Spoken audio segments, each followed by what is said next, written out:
Capturan a Eduardo Villatoro, hijo de Guayo Cano. Según agentes de la Policía Nacional Civil, se le vincula a 4 delitos relacionados al tráfico de drogas. Atacan a balazos a 2 hombres en la colonia 4 de febrero, zona 7 capitalina. Ambos fallecieron en el instante por la gravedad de las heridas. Este domingo entran en vigencia las nuevas disposiciones decretadas por el gobierno de Guatemala para evitar que siga creciendo el número de personas contagiadas de COVID-19. Terremoto en Haití dejó varias personas fallecidas y alerta de tsunami para el Caribe. Guatemaltecos que residen en aquel país resultaron ilesos, aseguró la embajada.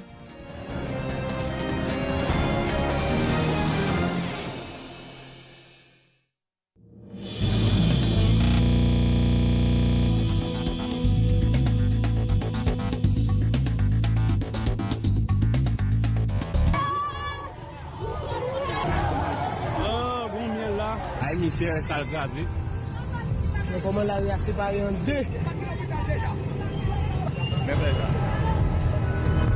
Nous avons glissé, monsieur. Ok, parce que caille.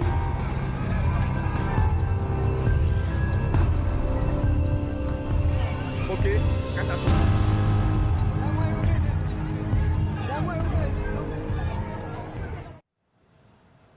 6 de la tarde con 2 minutos. Regresamos con información internacional hablando sobre el devastador terremoto en Haití de 7.2 grados en la escala de Richter, en donde se estima que ya hay más de 200 personas fallecidas.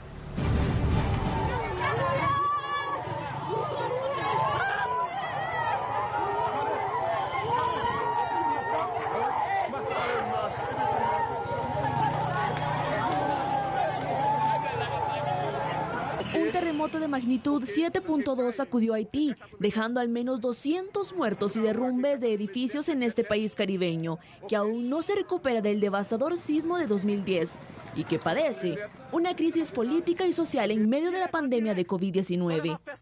Las muertes se registraron en el departamento de Grand Anse, en la ciudad Cais y en Nips, donde se encuentra el epicentro del sismo, en el suroeste de la isla. El sismo que hizo temblar las casas y obligó a la población a buscar protección se produjo a eso de las 8:30 horas locales y tuvo su epicentro a 160 kilómetros de la capital haitiana, Puerto Príncipe, según el Servicio Geológico de Estados Unidos. El estremecedor sismo inicialmente se sintió en gran parte del Caribe, incluso en Santiago de Cuba. El terremoto se produce poco más de un mes después de que el presidente Jovenel Moïse fuera asesinado en su casa por un comando armado, lo que conmocionó a un país que lucha contra la pobreza, una creciente violencia de las bandas criminales y la pandemia del COVID.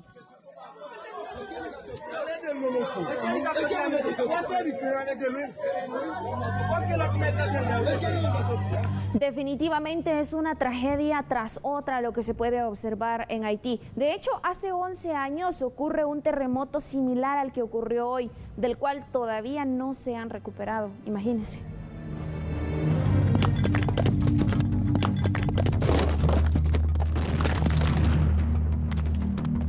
En enero de 2010, un terremoto de magnitud 7 dejó gran parte de Puerto Príncipe y las ciudades cercanas en ruinas polvorientas. Más de 200.000 personas murieron y otras 300.000 quedaron heridas. Más de 1,5 millones de haitianos se quedaron sin hogar. Ese terremoto destruyó cientos de miles de viviendas, al igual que edificios administrativos y escuelas, así como el 60% del sistema sanitario de Haití. La reconstrucción del principal hospital del país sigue incompleta y las organizaciones no gubernamentales se han esforzado por suplir las numerosas deficiencias del Estado. Poco después del terremoto que azotó al país, la ayuda humanitaria no se hizo esperar, tanto como la de República Dominicana, Estados Unidos, países latinoamericanos y europeos anunciaron el envío de dinero, alimentos, voluntarios, bomberos, expertos y hasta perros especializados en búsquedas para asistir al país caribeño.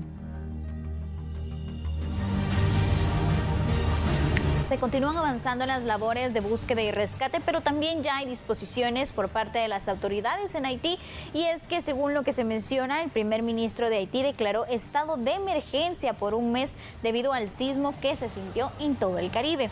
Presento mi más sentido pésame a los familiares de las víctimas de este violento terremoto que ha provocado la pérdida de varias vidas y daños materiales en varias provincias. Así dijo a través de Twitter el primer ministro Ariel Henry en la primera confirmación oficial de las víctimas mortales. El sismo causó enormes daños en el sur del país, que anunciaron también que se ha movilizado a todo el equipo de gobierno para adoptar urgentemente todas las medidas necesarias y para evaluar la situación en su conjunto.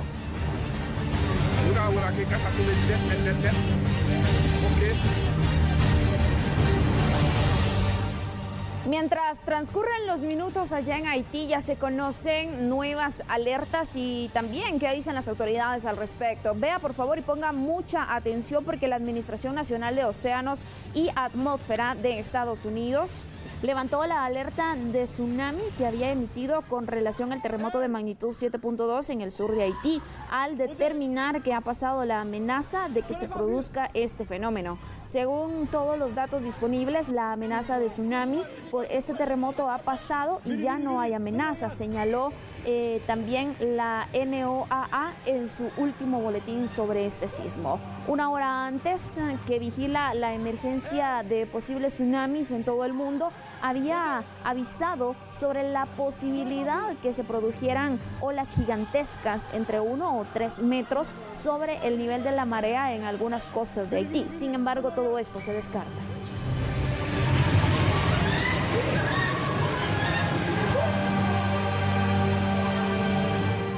De búsqueda y rescate no solo están socorristas, sino también están apoyando vecinos y familiares de seres queridos que aún no han sido localizados, pero también podemos hablar de cierta esperanza que ha habido en distintos lugares allá al sur de Haití.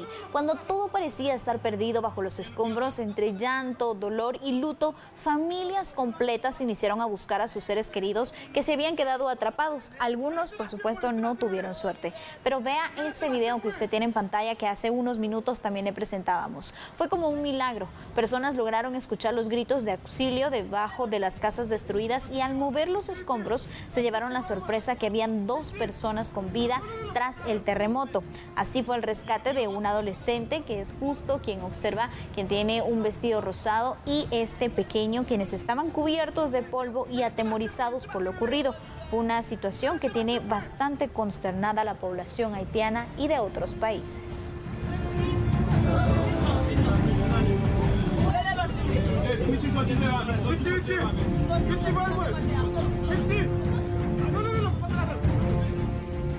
También las autoridades del Ministerio de Relaciones Exteriores han explicado que no se ha reportado que algún guatemalteco que reside en Haití haya resultado lesionado con este terremoto.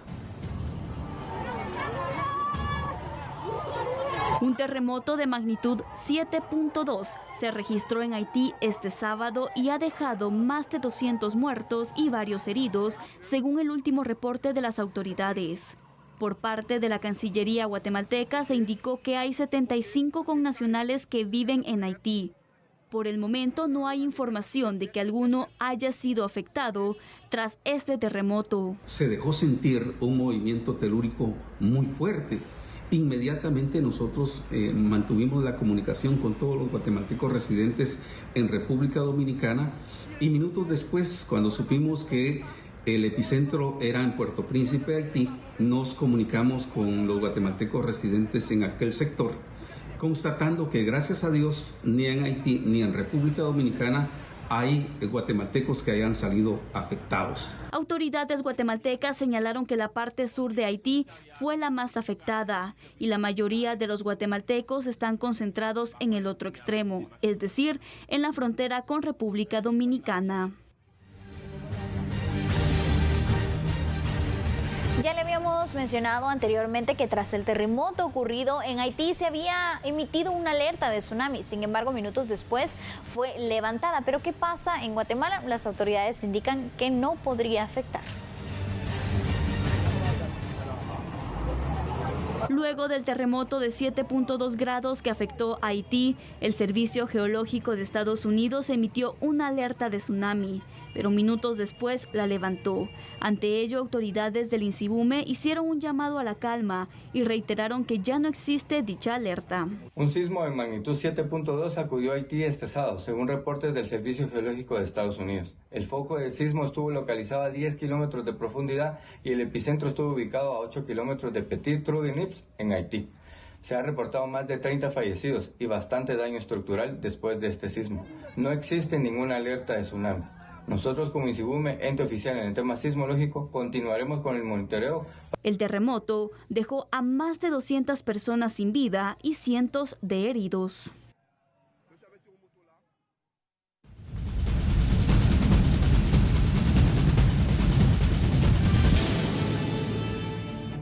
Vamos a recordar algunas celebraciones. Justamente mañana se celebra la feria patronal en la avenida Simeón Cañas. En años anteriores, estas calles se vestían de mucho color, de mucha gastronomía, y los guatemaltecos definitivamente les encantaba llegar a este lugar por todo lo que ahí se podía encontrar. Se disfrutaba con la familia, iban de compras, degustaban de los platillos exquisitos de Guatemala. Pero lamentablemente por la situación de la pandemia del COVID-19, ahora estas calles y esta feria permanece totalmente vacía. No se puede realizar ningún tipo de festejo como este. Ya usted ha escuchado cuáles han sido qué es lo que ha dicho el presidente. Incluso ayer en una conferencia pues mencionaba que todo esto no se puede hacer. Vamos a trasladarnos con nuestra compañera Carla Mejía para que ella nos pueda describir cómo está el panorama en aquel lugar que antes era tan colorido. Ahora las calles están solas. Adelante.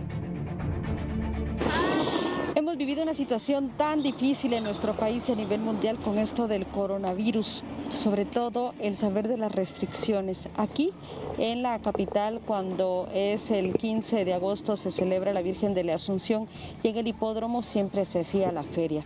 Desde el año 2020 nos percatamos que fue la primera vez que no se llevó a cabo y ahora se repite esta historia por la crisis que se está viviendo actualmente. Son varios los casos de las personas que están con COVID-19.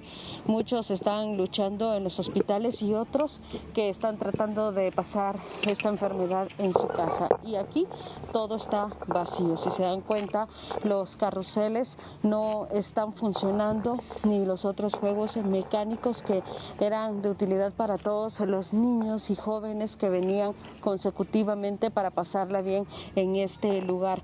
Varios con recuerdos tal vez de lo que ha sido en otras ocasiones, pero para mantenerse protegidos se decidió en esta ocasión cerrar. Lo único que se habilitó fue por parte de la Municipalidad de Guatemala es que los pedidos que se hicieran de comida pudieran ser de forma virtual. Ingresaban a la página y solicitaban y se las podían llevar a domicilio, pero la diversión que es la que se da en el lugar, esa no está ahorita disponible. Recordemos que ahorita es un momento de prevención y lo que se requiere es que las personas permanezcan en sus hogares, sobre todo ahorita que hubo un alza en los contagios y que hay varias personas que se están muriendo y por no tener la atención adecuada en los centros hospitalarios porque las capacidades pues ya sobrepasan de lo que se tenía contemplado, es mejor estar en casa, no salir y quedar con esto de solo de recuerdo, esperar a que todo esto pase para que puedan venir en otra ocasión a la feria. Es lo que nosotros vemos aquí en el hipódromo, donde en esta área está totalmente vacía porque por segundo año consecutivo no hay feria. Bueno, qué lamentable de verdad. Muchas gracias, Carla, por esta información. Lamentable por una parte porque qué bonito poder visitar las ferias, poder disfrutar con nuestra familia, poder degustar de estos platillos típicos de Guatemala y de ciertas costumbres que se desarrollaban justamente en esta celebración. Pero también hay que recordarnos que estamos sobrepasando una situación en la pandemia del COVID-19 y ahora con la variante Delta, una situación bastante crítica con relación a la salud sanitaria de nuestro país. Por esta razón debemos tomar conciencia ante lo que está sucediendo en Guatemala y en el mundo, porque todos los países del mundo han estado llevando esta situación, tratan la manera de llevarlo lo mejor que pueden. Sin embargo, hay personas que no se comprometen a totalidad con su familia, con sus amigos, con todo nuestro país, porque vemos cómo algunos todavía andan sin mascarilla, piensan que el virus no existe, no se quieren vacunar, y todo esto lo que provoca es que el riesgo aumente para los menores de edad, para los niños, para los jóvenes, ya que la variante Delta los está atacando fuertemente a ellos. Así que esto pues se venía desarrollando año con año, era una tradición increíble, mucho color, mucha gastronomía, pero ahora pues hay que ser conscientes ante esta situación, no se puede realizar. Esperamos que todas las personas pues también colaboren, porque parte de los esfuerzos por parte de las autoridades de impedir este tipo de celebraciones y que los comerciantes tengan estas pérdidas, también se tiene que ver reflejado en la disminución de contagios de COVID-19 en nuestro país. Veremos qué pasa en los próximos días.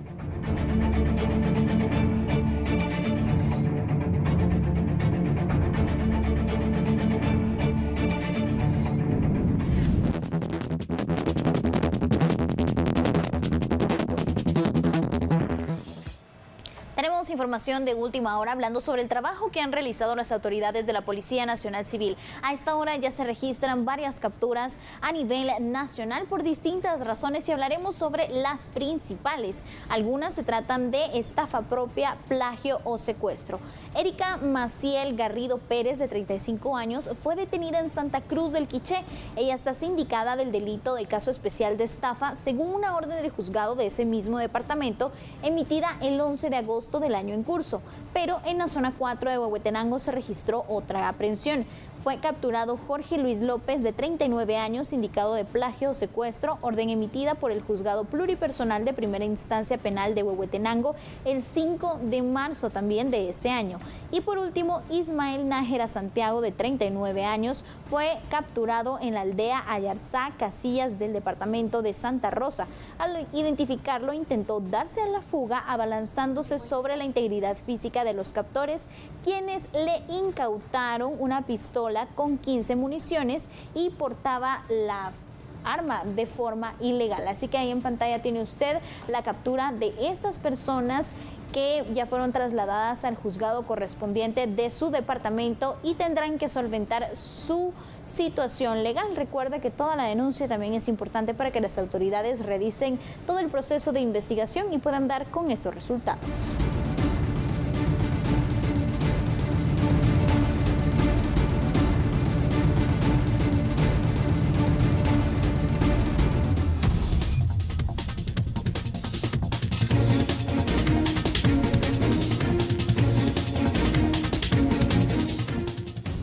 Los índices de violencia lamentablemente continúan en nuestro país. Vamos a ubicarnos en la colonia Guajitos, en zona 21, específicamente en la Cuarta Avenida y Primera Calle de esta colonia, porque las autoridades ya han reportado hasta este momento una persona fallecida por heridas con arma blanca. Fueron los bomberos municipales quienes atendieron directamente esta emergencia. Más adelante vamos a tener más información, porque ya uno de nuestros equipos va en camino hacia este lugar donde se encuentra actualmente el cadáver de esta persona, en la zona 21, en la Cuarta Avenida y Primera Calle de la colonia Guajitos. Así que si usted vive en los alrededores, le rogamos tener paciencia, porque el tránsito en ese lugar se puede tornar un poco lento, porque recuerde que cada vez que hay un hecho como este, muchos conductores se quedan varados en el lugar o disminuyen la velocidad para observar lo que está sucediendo. Es importante que cedamos el paso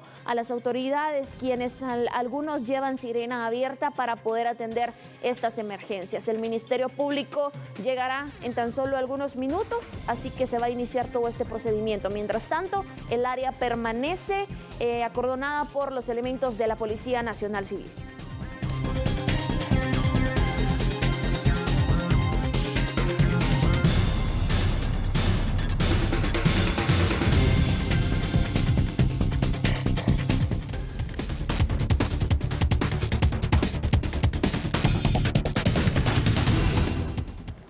Y en más información, el mes pasado le dimos a conocer un caso que conmocionó a la sociedad guatemalteca en general y fue un video que se hizo viral a través de redes sociales y aquí tenemos el seguimiento. En julio causó indignación este video, como les había mencionado. En este se observa como 3 ladrones golpeaban brutalmente a una mujer ante la mirada de su hijo en la zona 1 de la ciudad.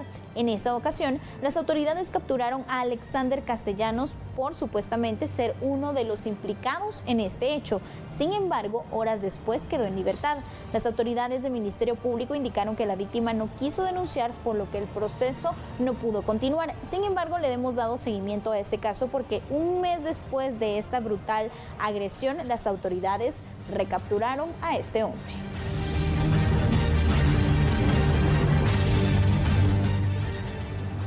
Este es el seguimiento que nosotros le indicábamos. Las autoridades realizaron todo el proceso de investigación. Aparentemente la víctima pudo denunciar y se ha recapturado a Alexander Castellanos. La orden de captura fue girada por el delito de robo. Su nombre es Sergio Alexander Castañeda Pérez, de 24 años, y es el presunto responsable de golpear brutalmente a una mujer en la 26 calle y 0 avenida de la zona 1 capitalina para luego robarle sus pertenencias. Sus cómplices eran otro hombre y una mujer. El hecho se registró el pasado 16 de julio. Y días después, el 23, un juez ordena la captura de Castañeda Pérez. La aprehensión se hizo efectiva en la zona 13 capitalina. Se vuelve a capturar a este cobarde, a este individuo que ya había sido capturado por la Policía Nacional Civil, ha sido nuevamente detenido. Este hombre fue el que se logró observar a través de unos videos que circularon en redes sociales como de una manera brutal y cobarde agrede a una mujer.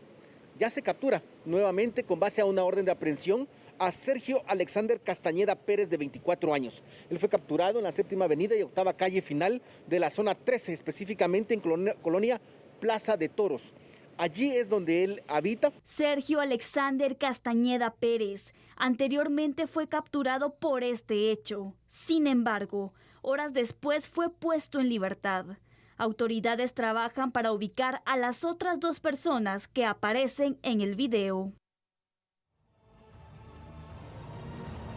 Ahora vamos a informarle cómo las autoridades de Policía Nacional, Civil y Gobernación en general están comprometidos con la ciudadanía guatemalteca. Van a incrementar ciertos operativos y poder desarticular todas aquellas bandas que se dediquen al robo en varias zonas de la ciudad capital. 3 equipos de investigación de la Policía Nacional Civil trabajan en la localización de más integrantes de 3 estructuras criminales que se dedican a cometer asaltos y a la venta de drogas. El pasado miércoles 11 de agosto, las fuerzas de seguridad capturaron a 3 integrantes de una banda criminal dedicada a asaltar a personas en las zonas 9, 10, 13 y 14 de la capital. Son 3 equipos de investigadores que de manera coordinada están trabajando con personal uniformado de las comisarías 11 y 13 capitalina, quienes verifican las personas. Los operativos también incluyen la identificación de personas que se transportan o se trasladan a bordo de motocicletas. Esto para prevenir hechos delictivos, asaltos y por supuesto hechos contra la vida. Parte de estos operativos permitió la captura de 3 integrantes de una banda que se dedica al robo, asalto a peatones. Estas personas realizaban el modus operandi. Las 2 mujeres pasaban, seleccionaban a la víctima y la tercera persona, que es un hombre de nacionalidad hondureña, se encargaba de alcanzarlos y amenazarlos con arma de fuego. Otra de las mujeres se encargaba de estar alerta, atenta ante cualquier llegada de unidad policial, pero el trabajo de investigación y la coordinación con personal uniformado permitió la captura en flagrancia de estas 3 personas. Investigadores indican que varias mujeres integran estas estructuras criminales, además de personas salvadoreñas y hondureñas que se encuentran de forma ilegal en Guatemala. En ocasiones anteriores hemos informado que los socorristas reciben denuncias falsas de distintas emergencias que realmente no se están llevando a cabo. Sin embargo, no son los únicos que reciben líneas falsas. Las autoridades del Ministerio Público han indicado que han recibido llamadas porque aparentemente hay mujeres que están siendo violentadas de sus derechos, cuando en realidad no es así.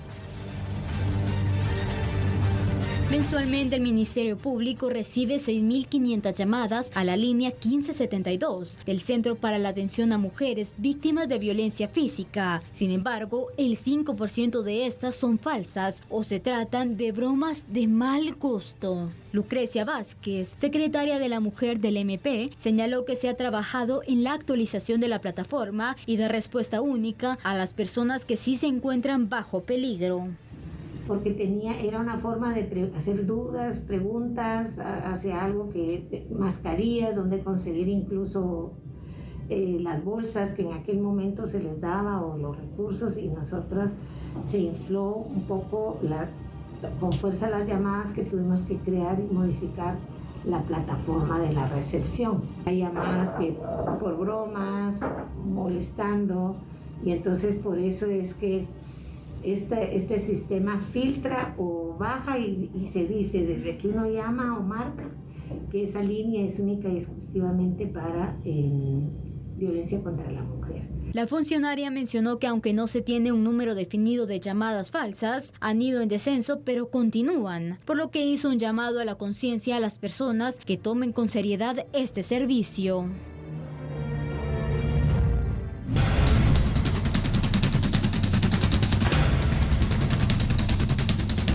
Nos vamos a ubicar internacionalmente en estos momentos con detalles de última hora. Nos ubicamos en Turquía rápidamente para poderle informar sobre las torrenciales lluvias e inundaciones que han causado graves daños materiales en zonas afectadas, incluido también el derribamiento de casas y varios edificios. Estas son las imágenes de las graves inundaciones que afectan Turquía, que dejan al menos 58 muertos y 8 heridos. También se conoce que hay varias personas desaparecidas. Vea, por favor, los vehículos han quedado inundados en su totalidad y las fuertes corrientadas de agua que son arrastradas por estos lugares ha provocado el colapso total de los edificios y algunas viviendas. A consecuencia de ello, se conoce entonces 58 muertos, 8 heridos. Pero los desaparecidos, el miedo que se tiene con relación a los desaparecidos es que ya no los puedan encontrar con vida ante esta situación. Y es que definitivamente las imágenes causan terror, parecen extraídas de una película, pero sin embargo es lo que acontece allá en Turquía. Este es el dato lamentable que hasta el momento ya ha actualizado. Podríamos darles a conocer 58 muertos, 8 heridos y varios desaparecidos. Adunado a esto, solamente podríamos mencionarle los daños materiales, edificios y casas colapsadas, edificios de apartamentos. Observamos varios allá en Turquía que han sido totalmente colapsados a consecuencia de estas inundaciones. Nos solidarizamos con toda la nación, con Turquía, para ser específicos, ante lo que están sobreviviendo en estos momentos. Para los que logran sobrevivir ante esta situación, esperamos que pronto puedan ser rescatados, porque a algunos les ha tocado que subirse a los techos de las viviendas o de los edificios para poder poner su vida a salvo, como la persona que grabó estas imágenes. Él está hasta arriba de uno de los edificios. Sin embargo, como les mencionaba, hay muchos edificios que ya están siendo colapsados por la misma corriente y fuerza del agua. Esperamos que todas estas personas puedan ser rescatadas con vida.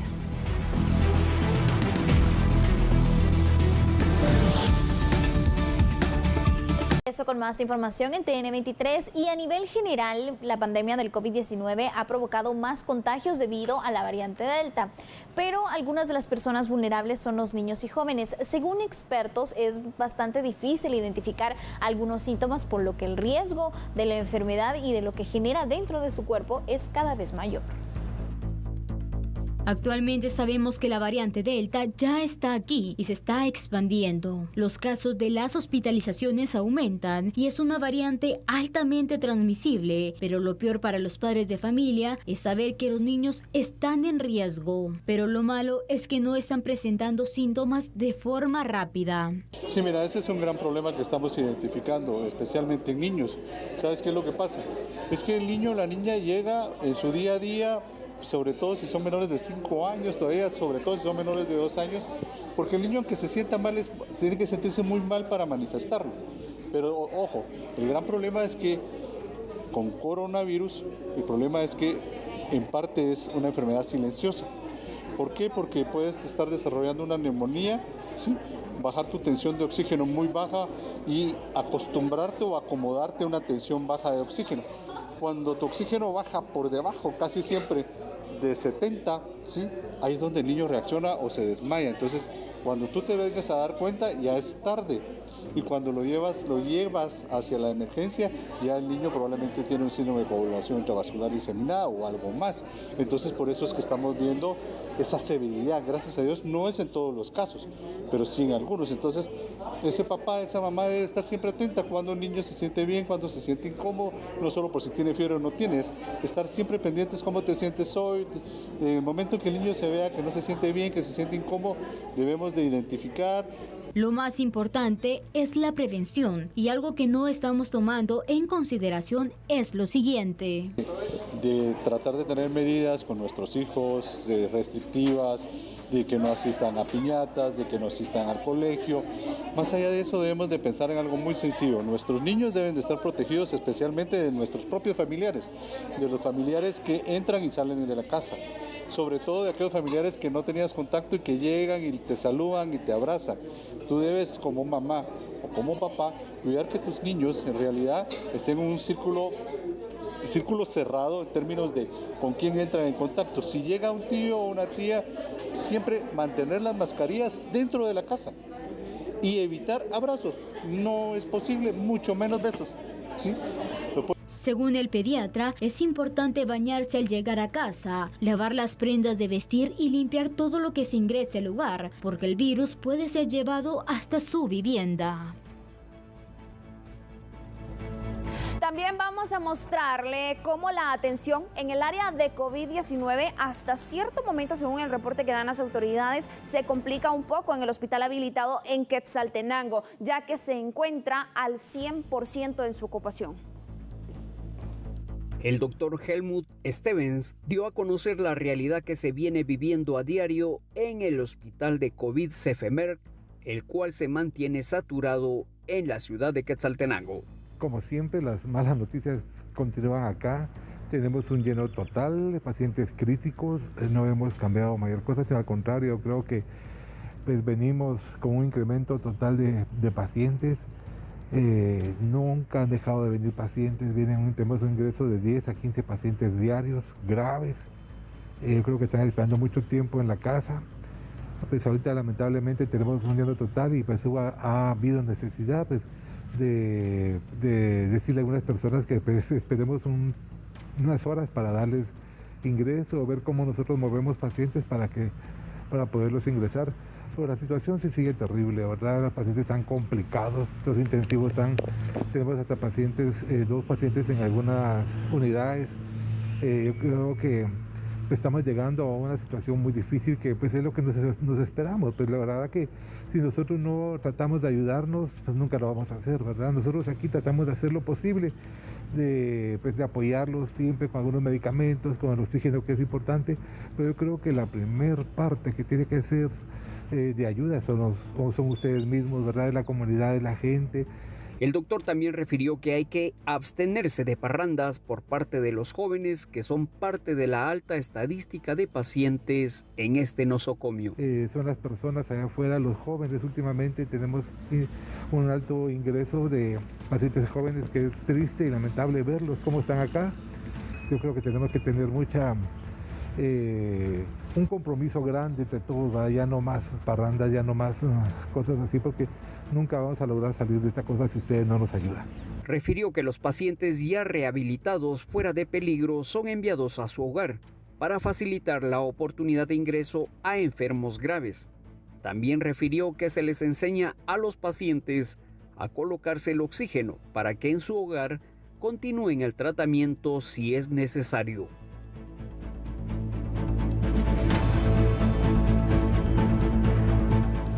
Por otra parte, las autoridades de salud están enviando más pruebas positivas de COVID-19 para secuenciar y así detectar más variantes del COVID-19 en nuestro país.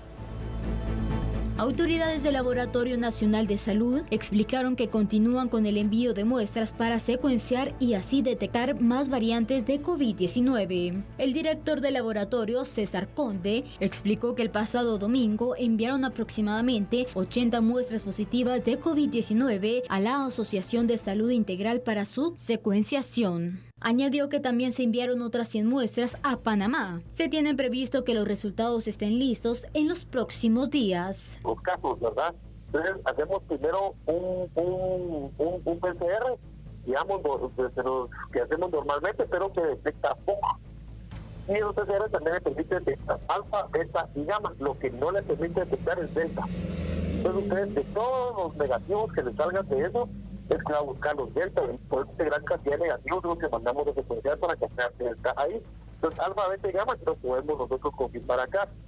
Y ¿cómo se llama? Ya en unas 3 o 4 semanas vamos a tener la capacidad de hacer PCR también para detectar delta. Por medio de la secuenciación de muestras positivas a COVID-19, se detectó la presencia de la variante Delta en nuestro país. Estas se enviaron en julio pasado y actualmente confirman 14 casos en el país.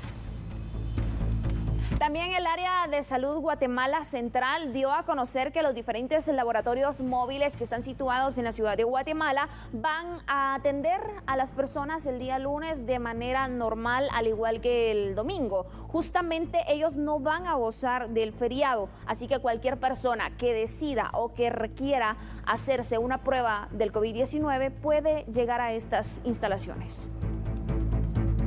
El director del área de salud Guatemala Central dio a conocer que los laboratorios móviles en donde se realizan pruebas rápidas para detectar COVID-19 seguirán en funcionamiento hasta nuevo aviso. Las móviles se ubican en 3 puntos estratégicos: Plaza Barrios en la zona 1, Mercado El Guarda, zona 7, 11 Avenida Colonia Atlántida, zona 18.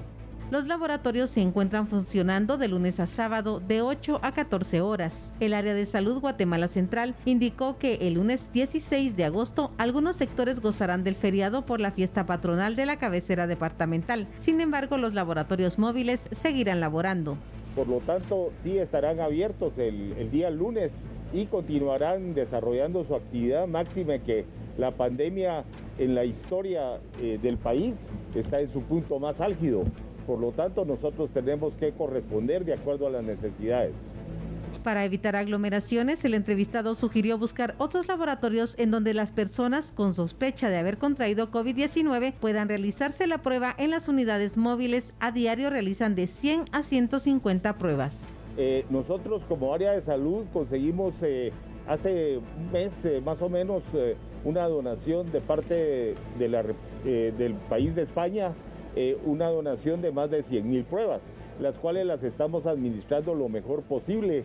Y es cierto, nosotros te damos una cantidad determinada de acuerdo a la disponibilidad del recurso humano y técnico que tenemos en cada puesto, pero no necesariamente pueden asistir solo ahí. También están los 13 distritos que tenemos en toda la capital, así como los diferentes centros de bienestar respiratorio de la municipalidad capitalina. Así que hay una diversidad de lugares donde la población puede ir. Y diariamente más de 200 guatemaltecos acuden al Hospital General San Juan de Dios para realizarse la prueba contra el COVID-19.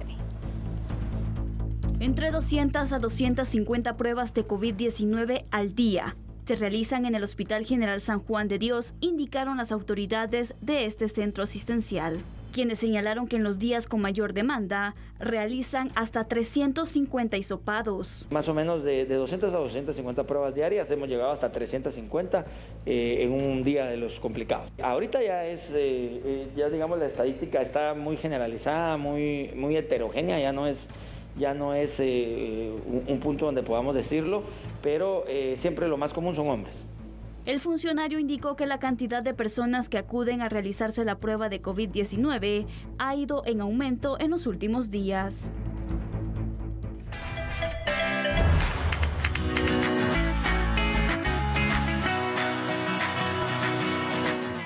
Y en nuestro segmento de Lo Curioso vamos a presentarles la siguiente información, justamente porque las autoridades han indicado que muchas personas cuando se van a vacunar tienen la costumbre de tomarse fotografías o algunos videos, y todo esto y otras acciones retrasan el proceso de vacunación.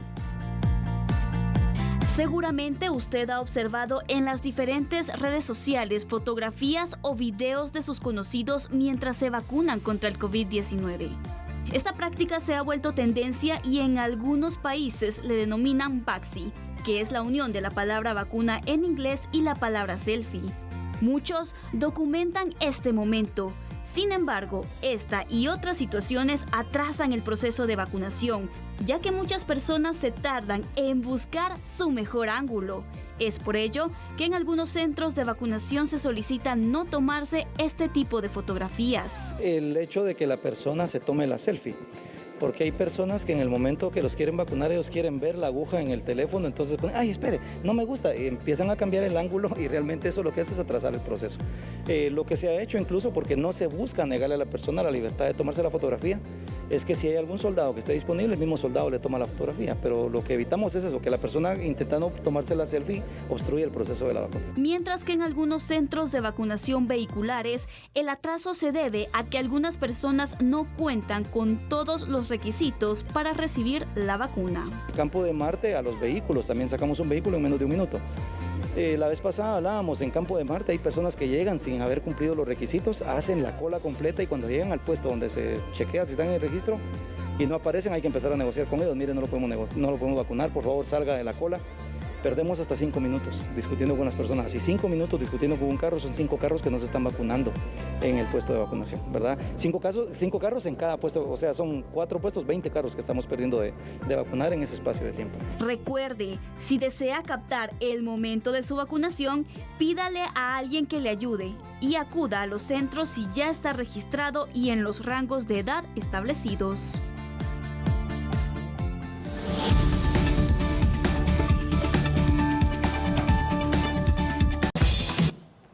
Tenemos información de última hora, estamos de regreso con más información y se trata sobre la suspensión de las visitas a los centros carcelarios debido al incremento de contagios del COVID-19. Esto fue lo que indicaron las autoridades de la Dirección General del Sistema Penitenciario. Anunciaron la suspensión de las visitas en todos los centros carcelarios hasta nuevo aviso. Y el comunicado dice así: de acuerdo a las disposiciones presidenciales anunciadas en el Decreto Gubernativo 6/2021, donde se declara estado de calamidad pública durante 30 días a partir del 14 de agosto debido al incremento de contagios por COVID-19 en el país, basados en la sección séptima, prohibiciones, cierres y suspensión de actividades, inciso 4, la Dirección General del Sistema Penitenciario informa que en dicho inciso se anuncia la prohibición de visitas en todos los centros de privación de libertad.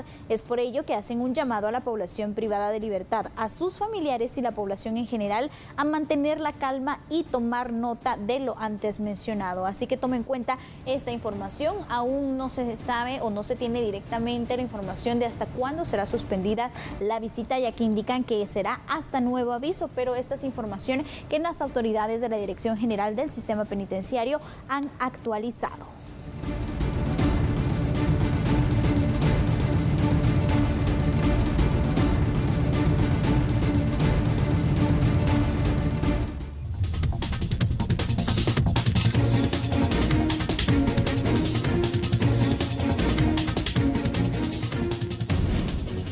Bien, vamos a continuar con más detalles, actualizando algunos datos sobre lo que ya le habíamos presentado que acontece específicamente en la colonia Guajito, zona 21, en donde, para ser exactos, en la Cuarta Avenida y Primera Calle, en la colonia El Paraíso, Guajito, zona 21, reportan entonces a un hombre de 20 años fallecido por heridas de arma blanca. Como le mencionábamos anteriormente, fueron los elementos de bomberos municipales quienes llegaron a este lugar para poder atender la emergencia. Constatan que las heridas por arma blanca fueron prácticamente en órganos vitales de su cuerpo, mismos que le causaron de inmediato la muerte. El área se encuentra acordonada por parte de las autoridades de Policía Nacional Civil allá en la Cuarta Avenida y Primera Calle de la colonia El Paraíso, Guajitos, zona 21.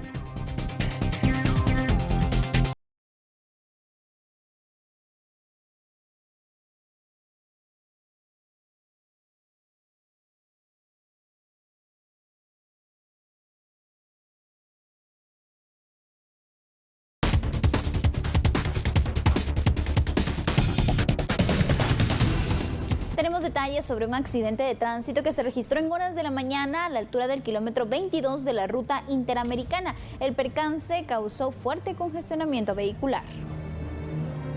Por razones que se desconocen, el conductor de un camión perdió el control y volcó sobre la cinta asfáltica a la altura del kilómetro 22 de la carretera interamericana con dirección hacia el occidente.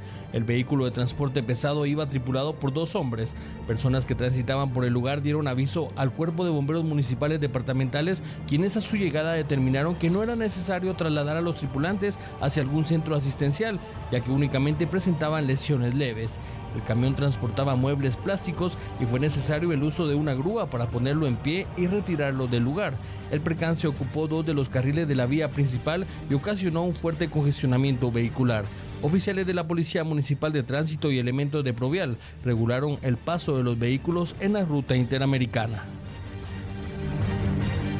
En la colonia 4 de febrero vamos a mostrarle cómo 2 hombres pierden la vida. Ellos apenas se estaban estacionando afuera de una tienda para poder hacer las compras cuando ocurre este ataque armado.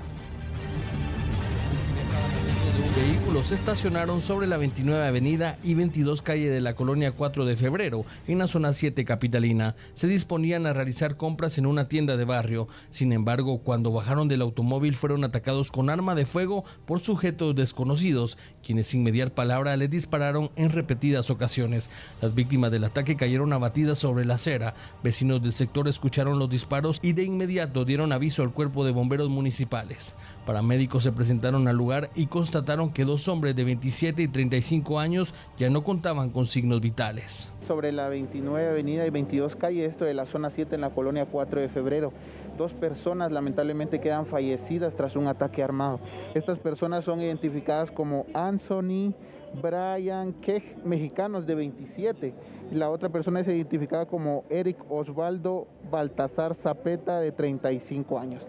Ambas víctimas identificadas por Kevin Vallados, quien indicó ser primo de una de ellas. Estas 2 personas presentan varias heridas de proyectil de arma de fuego en diferentes partes de su cuerpo y pues a la llegada de personal de bomberos municipales ya no pudieron hacer nada por ello, ya que las heridas fueron en partes vitales de su cuerpo. Policía Nacional Civil acordonó el área para que peritos y fiscales del Ministerio Público pudieran analizar la escena. Las víctimas del ataque eran vecinos de la colonia 4 de febrero. Según algunos testigos, el responsable del ataque viajaba como pasajero en una motocicleta y luego de perpetrar el cobarde hecho, se dio a la fuga junto a su cómplice con rumbo ignorado. Los investigadores recabaron los indicios como casquillos de bala que quedaron tirados sobre la cinta asfáltica. En el sector existen cámaras de videovigilancia que posiblemente pudieron haber captado la ruta de los malhechores. El cuerpo de los fallecidos fue trasladado a la morgue del INASIF.